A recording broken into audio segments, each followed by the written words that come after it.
Dr. Peter yakoze imirimo nk'uko nababwiye, agera igihe ararwara. Amaze kurwara arapfa. Abapfakazi n'abapfubyi ziramanuka, baravuga ngo oya, imbaraga zacu, ubushobozi bwacu bwari bushingiye kuri Dorcas. Ntabwo Dorcas twakomera kwagenda. Muvuge ngo haleluya. Haleluya. Seven haleluya. Haleluya. Aho kuvuga ngo siko bimeze. Ukugureke baburi sibavuze ngo mwiyumve nabi, mwiyumve neza. Ubu ufite aho mwitiri. Gira mwiza ngo warakoze musuzumire ngo warakoze. Amen. Utaragisha ko ejo uzakorera kuri Imana. Imana ndi gusaba ibintu byinshi. Iragisaba ibintu kuvuye ku mutima gusa. Uza wica wavuze ko mu masengesho amaze asenga azagera igihe reka turane no kwiganira ubwira Imana ngo Imana ndoro. Hari abantu bazasenga amasengesho agashira ariko bikagera igihe ubwira Imana ngo Imana ndoro. Iyo ubona usenza amasengesho utagira icyo werekana eza amasengesho azagera agakama ukabura icyo ubwira Imana. Haleluya. Ariko amasengesho agera igihe wereka ukerekana n'ibikorwa, Imana izayihutira igakora ibitangaza. Semeni haleluya. Haleluya. Uyu munsi tugiye kuganira ijambo rivuga ngo kubakira Uwiteka ubwibutso. Amen. Amen. Kubakira Uwiteka iki? Ubwibutso. Ibintu byose mubona bibaho ni ubwibutso. Urebye imiryango yacu tubamo habamo ibintu by'urwibutso. Una amateka y'umuryango watangiye, uko umuryango wagiye ukura, ibyo umuryango wakoze, ibyari bigize uwo muryango, ibyiza ibibi byose uza. Hello. Haleluya. N'amatorero aya ngaya agira urwibutso mise. Haba ahantu habazanditse igihe itorero ryatangiye umunsi wa mbere, ko bavugije akagoma, ko byagenze, ko bagiye bazamuka agatorero gatoya kugeza igihe urebye n'iri ivugurwa gatatu. Siko bimeze ngo ni bikugenda mvuze kenshi cyangwa gakeye gatatu. Hari igihe twavuga ngo aha tugeze ngo arashimishije, ejo ubundi Imana yotanga ubushobozi mwovuga, mukongera kandi mukavuga, mukongera kandi mugahindura za design, mukongera kandi mugahindura. Semeni haleluya. Haleluya. Muri ibyo byose abahanga cyangwa abazi kubika amateka bagenda babika kuva ku munsi wa mbere, umunsi mwahaguze, uko byari bimeze, uko bagiye bahindura, uko bagiye bashiramo amatapi, uko bagiye basiga amarange, uko bagiye bashiraho za office byose, kugira ngo n'undi wese usoza mu nyuma y'imyaka 100 ese Foursquare kabuga yatangiye gute, kazajya kamugo zatangiye cyane ku itariki z'ingezi byagenze gute, dora amabafure ya kera, dore uko byagenze. Tuvuga ngo amen. Semeni haleluya. Haleluya. Ndimo navuga ngo nta kintu kitagira iki. N'imiryango yubaka urwibutso. Kugira ngo babana nibakura ntibakibagirwe n'indangagaciro z'umuryango. Bazamenye uburyo bakora, bamenye kirazira, bamenye icyiza cyangwa bamenye ikibi. Semeni haleluya. Haleluya. Kongera kandi haleluya. Haleluya. Kuko hubatswe ibintu ngenderwa cyangwa byibutsa amateka y'umuryango, buri wese yageraho yabisoma akavuga ati attention, iki kintu ngomba kugitonda. Haleluya. Haleluya. Abakurambere bazabana bavuga ngo abakurambere basogokuru basize bavuze, yego cyo basize bavuze ngo umuntu wese nazo zavuka mu muryango, abakobwa bazashaka n'abahungu bashaka, abakobwa bashaka n'abahungu bashaka. Nono rero waje gusaba n'umugeni hano ko basogokuru basize bavuze, icyo basize bavuze ni abakobwa bashakwe n'abahungu bashaka. Ntakubesha kuba kuri mu murongo basize. Siko bimeze. Ntabwo ni phrase niba bavuze gusa, umuntu uzoza uvuka muri muryango, umukobwa azashaka n'umuhungu ashaka nuko gusa. Nono yarindi zakujana neza kagire wa basogokuru basize bavuze ngo situkajanga tuzozi wawe, nawe ugahita ukamuta. Tuvuge ngo amen. Twongere kandi haleluya. Haleluya. Ko turavuga kubakira Uwiteka iki. Narivuze uburyo busanzwe yuko kiki urwibutso. Mu mateka ya Bibiliya itubwira yuko mu bami bake bageze bagira igitabo cy'urwibutso cy'imirimo itandukanye, yaba myiza cyangwa mibi. Imirimo yose abantu bakora bakayandika mu gitabo cy'urwibutso, n'izina ryawe rikajamo. Igihe cyagera hakaba igihe cyo gusoma urupapuro ku rupapuro, bagasoma bakagenda bakareba cya gitabo cy'urwibutso, ibyiza cyangwa ibi. Bikagera n'igihe bagasanga ko abantu bakoze imirimo, hari abakoze imirimo myiza, hari abakoze imirimo mibi, byose ku murongo bakabisoma. Uvuga ngo amen. Ongera kandi haleluya. Semeni haleluya. Ntabwo bageze bicara badafite igitabo cy'urwibutso. Semeni haleluya. Usomye muri Esiteri ibice 6 no ku murongo wa mbere, kugira ngo turebe amateka ya Bibiliya icyo itubwira. Haravuga ngo iryo joro umwami abura ibitotsi, niko gutegeka ko bazana igitabo cy'urwibutso cy'ubucurabwenge bagisomere umwami. Semeni haleluya. Umwami umunsi umwe arategeka, aravuga ngo nimuzane igitabo cy'urwibutso. Barakizana, abafite abantu basoma baratangira bakimusomera imbere, atangira kumva amateka, ibintu byanditse muri cya gitabo. Semeni haleluya. Semeni haleluya. Iki ibyo bitabo byari bigamije kugira ngo byibutse abantu iki amateka, nta kindi. Byibutse abantu ibyakozwe mbere, byibutse abantu ibyatambutse, byibutse abantu byagiye bikorwa n'abantu batandukanye. Barabizana babisomera imbere, atangira gusa kumva. Yari yabuze ibitoto, aravuga ati muzanire igitabo cy'urwibutso kugira ngo nshishemo amaso numve ibikomeza. Semeni haleluya. Semeni haleluya. Ikindi cyari kigamije kugira ngo arebe abantu bakoze neza, arebe imirimo yabo, abicishemo amaso, avuge ngo se aba bantu nyoboye, aba bantu mfite bateye ni gute bimeze, kuko byari itegeko ko icyo gitabo kigomba kwandikwa ibintu byose. Acisha nk'amaso, aravuga ati muze musomere hanyuma menye ubikomeza. Uvuge ngo amen. Semeni haleluya. Birakomeye kabisa. Iyo turebye muri aya mateka ya Bibiliya tukareba iki gitabo cy'ubucurabwenge cyangwa cy'urwibutso, bitwibutsa ko Imana nayo igira igitabo cy'imirimo y'abakristo. Muvuga ngo amen. Reka mbabwire ibintu dukora byose ntabwo bizorangirira ngaha.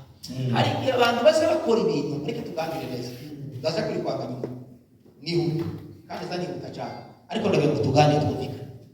Semeni haleluya. Hari igihe rimwe na rimwe abantu babona dukora imirimo y'Imana cyangwa ibikorwa byo mu nzu y'Imana bakagira ngo ni ibikorwa birangirira aho ngaho. Ntabwo ibikorwa dukora mu nzu y'Imana birangiriraho, bigaragarira ahantu dukoze ndetse imbere y'amaso y'Imana bikazagaragara. Semeni haleluya. Mbese mugabo unarebye neza, imirimo n'isi igaragaza umukristo imbere y'amaso y'Imana, nta kindi hazapimwa imirimo twakoze. Haleluya. Imirimo twakorewe mu rukundo, imirimo twakorewe mu bwaneza, imirimo yakoreshejwe mu buriganya, iyo mirimo yose izapimwa yose. Hari imwe izasha, hari n'indi izasha kugera kubiri. Tuvuga ngo amen. Narivuze ngo iki gitabo Imana nayo igira ibitabo cyanditswemo imirimo y'abakristo.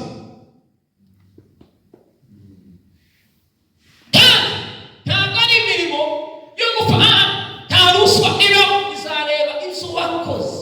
Niba warabikoranye mu rukundo ukabikora neza, izo ni byo uzahabwa. Izareba niba warabikoze ukabikora nabi, ubwirira ugausanga reka bikora abantu bandeba, ibyo ni byo uzahabwa. Semeni haleluya. hari muri byo bavuze ngo imirimo ukorera mu isi yanditswe mu gitabo, yaba myiza cyangwa mibi izaguherekeza. Bivuga ngo imirimo dukora hano ntabwo ari imirimo y'imfabusa. Imirimo dukora hano mu nzu y'Imana, iyi ni izaduherekeza. Ntabwo inshuti n'abavandimwe tuzaja, ntabwo ababyeyi tuzaja, ntabwo abana tuzaja, ntabwo buri muntu wese muzaja. Wewe uzogenda wenyine kabiri ujane n'imirimo yawe. Umunsi wose tuvuga amen. Haleluya. Twongere kandi haleluya. Haleluya. Ikintu cyitwa imirimo ni igikorwa. Amen. Imana nayo igira igitabo cy'imirimo y'abantu bakoze neza. Haleluya. Haleluya. Twongere kandi haleluya. Haleluya. Kuko twabisomye hariya mu gitabo, tugiye kuvuga imirimo y'abantu batatu bakoze imirimo myiza y'urwibutso imbere y'amaso y'Imana. Abantu kandi hari igihe abantu uvuga ese ibi bintu dukora byabayo, ese ibi bintu dukora nibyo, iyi mirimo dukora izagana, iyi mirimo dukora izatujana. Reka nkubwire ngo iyi mirimo dukora ifite izatujana. Iyi mirimo dukora iravuga, iyi mirimo dukora igaragara turiho, iyi mirimo dukora igaragara tutariho.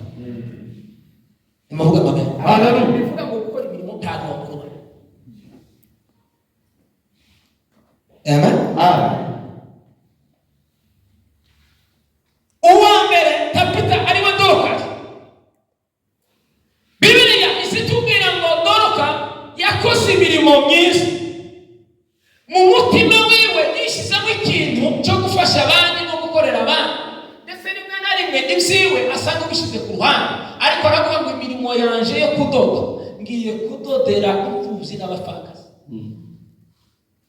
Kandi kundi muntu azafata umurimo akabamubwiye gukora uyu murimo utunge umuryango wanjye, ariko Doroka yarahinduwe aravuga ngo njyewe ngiye kudodera imfubyi n'abapfakazi, mbadodera imyenda.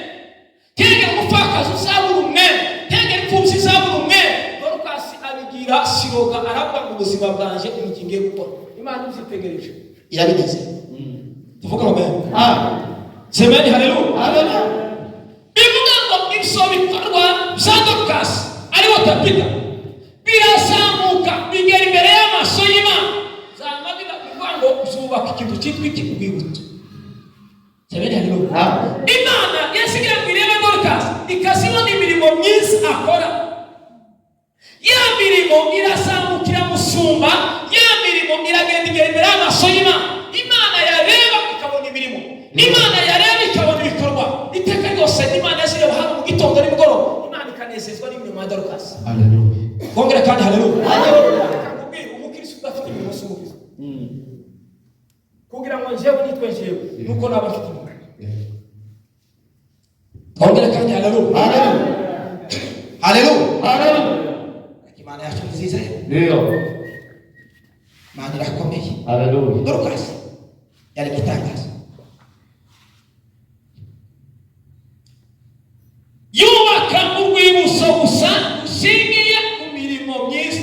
Hari abantu uzureba umuntu agira ngo akamatanga akagira analize akakanaliza kubwira uzanalize bikugendere uje imirimo myiza yahozeho n'abakoze imirimo myiza bahozeho abatubanjije barayikoze kandi imirimo myiza nayo yaratubanjije.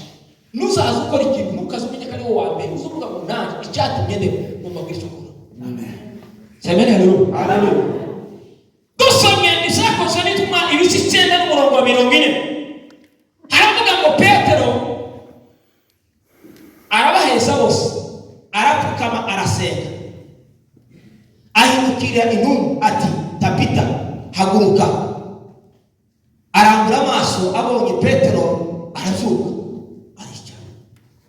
Tuvuga ngo twongere kandi haleluya. Haleluya. Ureke mbe kuvuga uyu musenyi.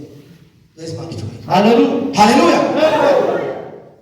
Usomye Bibiliya ijambo ry'Imana rizatubwira ngo Dorukasi ariwe Tabita yakoze imirimo nk'uko nababwiye, agera igihe ararwara. Amaze kurwara arapfa. baramanuka baravuga ngo oya, imbaraga zacu ubushobozi bwacu bwari bushingiye kuri Dorukasi. ntabwo Dorukasi twakwemera ko agenda. muvuge ngo haleluya. Haleluya. Seven haleluya. Haleluya. Aho kuvuga ngo bamufate baje kumusimbura, baragenda baramwoza baramutunganya baramwambika bamujana mu cyumba cyo hejuru hantu heza hafite agaciro barakinga. Baravuga ngo icyo twari dushoboye twebwe ni ukwanga no kumwoza no kumwambika neza kuko nawe yatwambitse neza. Barakigera baje gushaka Petero.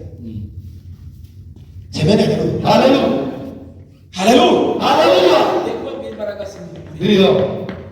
Imbaraga zindi zazi zuri zaka. Haleluya. Imbaraga zindi zazihindura ubuzima bwawe. Haleluya. imbaraga yo guhindura ubuzima bwawe, igishoro cyo guhindura ubuzima bwawe, imirimo myiza. Ndiyo. Ongera kandi haleluya. Haleluya. Semeni haleluya. Biblia isema nyuma zama maze kuzana Petero arazamuka muri cya cyumba cyo hejuru ngo arabaheza bose, warangize arapfukama arasenga. Tuvuge ngo amen. Ahamagara Imana yo mu ijuru, amaze guhamagara Imana yo mu ijuru yibutsa imirimo myiza Dorukasi yakoreye imfubyi n'abapfakazi. Imana yumvise ngo Petero kashize avuga ati uyu muntu urabona ngo agere kuri phrase ivuga ngo imirimo myiza yakoreye imfubyi n'abapfakazi. Imana ngo iki? Imana ngo ihindukire ibona rwabutse. Ndiyo. Semeni haleluya. Haleluya. Haleluya. Ntabwo Imana yabishakishe ngo irebe ku ruhande, yahindukiye ibona rwabutse Dorukasi yubatse. Haleluya. Imana yavuga ngo Petero, amasengesho yawe ndayumva, amasengesho yawe ndayasubiza. Direct Dorukasi yamakona warazarabura amaso areba ne Petero ngo mufata ko kuyamuboshira aramubwira ngo Imfubyi n'abapfakazi mwaki. Barasira. Amen. Baracha maso. Kama Imana yabasisa.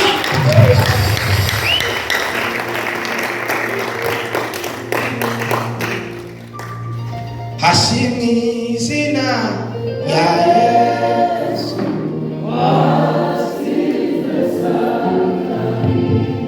Ashimwe. Hashimwe izina ya Yesu. Bomba ya kota sikio. Ikora sakai. Petero amabwira ngo uyu bamari bikoze. Hashimwe Zina ya Yesu. kola maso. Tamigwa nawe bizaremwe byose. Haleluya. Arasenga Imana yumva gusenga.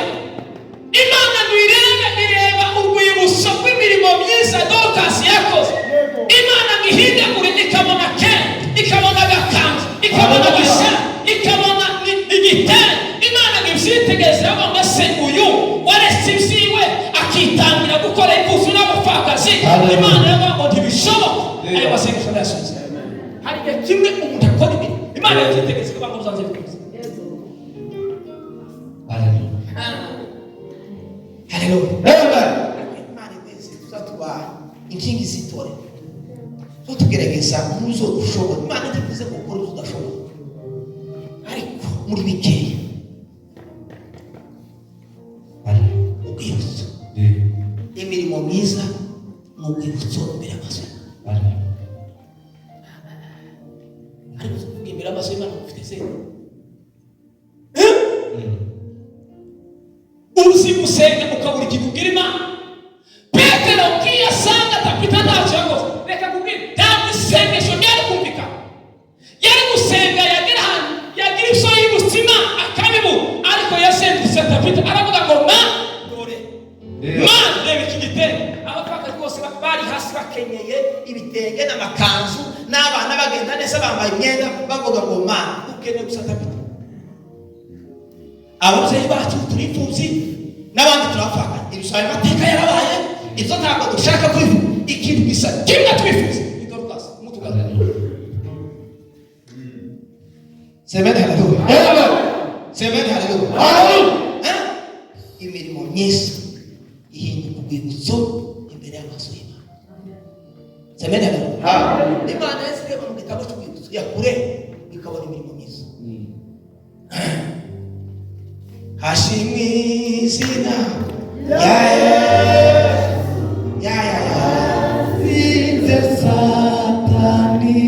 hashimwe Hashimwe izina rya Yesu. Watsinze Satani. Haleluya. Haleluya. Semani haleluya. Amen.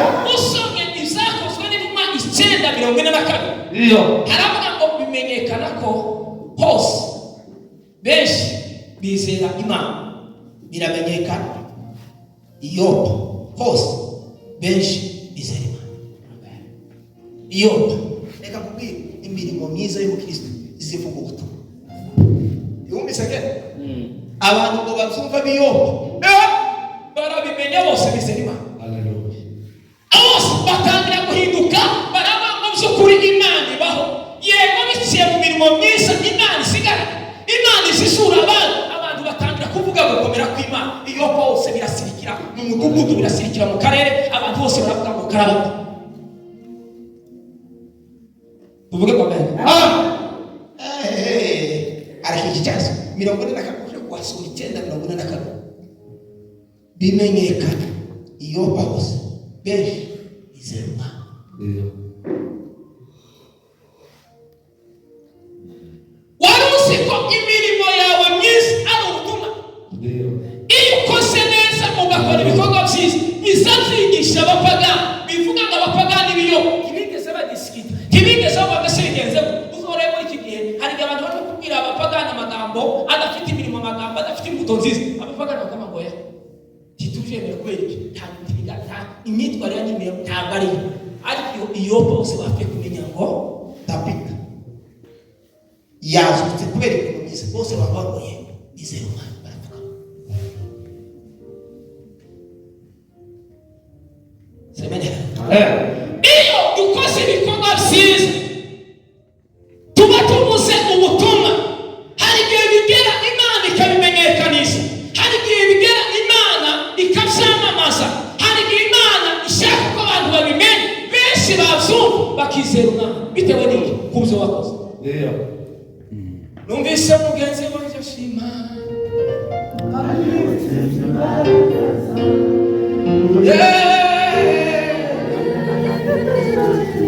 turi imbere zawe confidence umeze oya sinatamara amaso numvise numvise umukozi w'agashima aributse imbaraga zawe kandi n'agafite icyo cyifuzo oya sinatamara amaso numvise umukozi w'agashima avuga aributse imbaraga zawe kandi n'agafite icyo cyifuzo oya sinatamara amaso. Haleluya! Iyo bose bavyumvise bizera Umwana, nabo bifuza kumenya Imana, nabo bifuza kugendera mu mbaraga z'Imana. Baravuga ngo uko biri kose tugomba kwizera Umwami tukagendera mu Mwami. Semeni haleluya! Imirimo yawe myiza, imirimo yawe myiza. Suza mugenzi wawe mbwira ngo imirimo yawe myiza. Ko wakibwira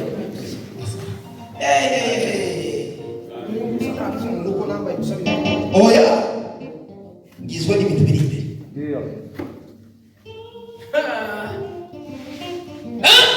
Bazumvise bose baravuga ngo nta kabuza, baravuga ngo bisanzwe tugomba kwizera Umwana tukagendera mu Mwami. Imirimo myiza Tabita yakoze twarayiho, inzo yadoze, imyenda yadoze, n'abo yambika imfubyi n'abapfakazi turabibonye biravuze bose barahindukira. Semeni haleluya! Bubakira Uwiteka urwibutso muri iki gihe. Imana ishaka kubibakira urwibutso. Wowe apana kwanga umuryango wanyu, apana kwanga amateka, wowe ubwawe ukubakira Uwiteka urwibutso. Imana yose ikuka mu gitondo ikareba urwibutso. Ukwezi kwashira Imana ikabona urwibutso. Umwaka washira ukazira Imana ikagomba wowe ni Imana. Le monde asika panda. Hallelujah. Ekame kutangana wakasita. Wezi malitu. Haleluya. Iyo kumenyeka nako. Iyo tapita bose baravuga bati. Ariko ye Kristo mkuba bugake. Akanirwa guhindura. Aho bikarusa. Muri kubona abantu bari kugenda bakaba bicara umuntu akavuga gusa. Akiba Kristo. Semeni haleluya. Haleluya.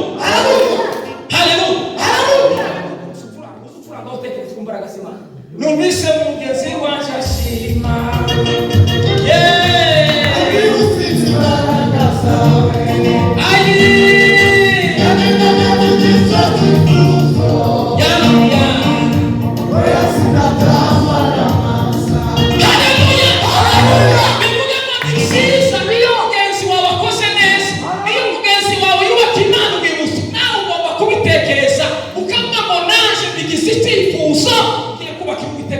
Reka kubwira ko bakirwite ku musozi bidusishi n'idufite. Semeni haleluya.